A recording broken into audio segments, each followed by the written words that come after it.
Hey, it was an old skull. What a lucky find for a pair of young adventurers. It was easier to climb these walls back then. Not merely because we're older, but because the ruins are too. Of course. You said we needed to bury him. Do you remember where? Oh, one would think burying a human skull would stick in the mind, but somehow... no.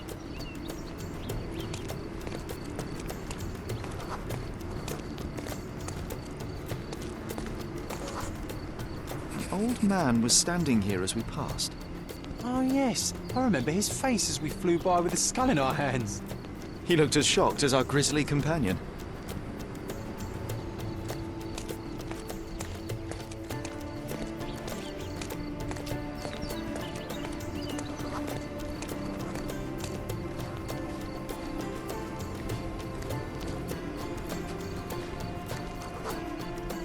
Nothing ever bothers an old Ottoman backgammon player.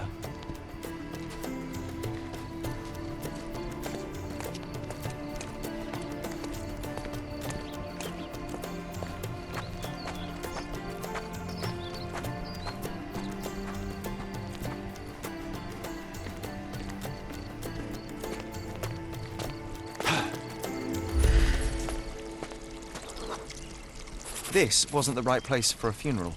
We were looking for somewhere more appropriate. Funny, nowadays you love putting men behind bars. You're a fellow of infinite jest, aren't you?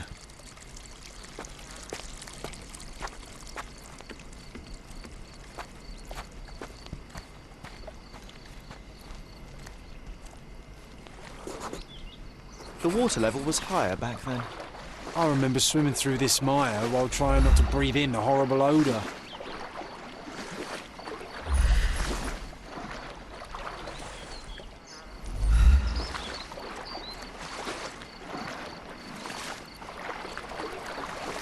I remember swimming through this mire while trying not to breathe in the horrible odour.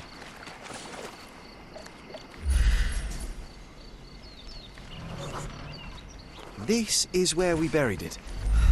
It seems that with time, our friend has emerged once more. The skull is ancient. Its likeliest owner was one of the Knights Hospitaller who died during the siege of the fortress. I remember now, you said this skull was my father's. A child's imagination is a powerful tool. You needed this. A burial process of your own. A ritual so you could begin to grieve. Here hung those lips that I have kissed, I know not how oft. I felt so alone back then, John. Uncertain. Abandoned by my father. I know. The skull wasn't his, though it may as well have been. In the earth, all of us look alike. But putting this man to rest, it did help. I'm glad, Sherry. I find myself rather tempted to keep it. If not for sentimental value, then it's archaeological merit.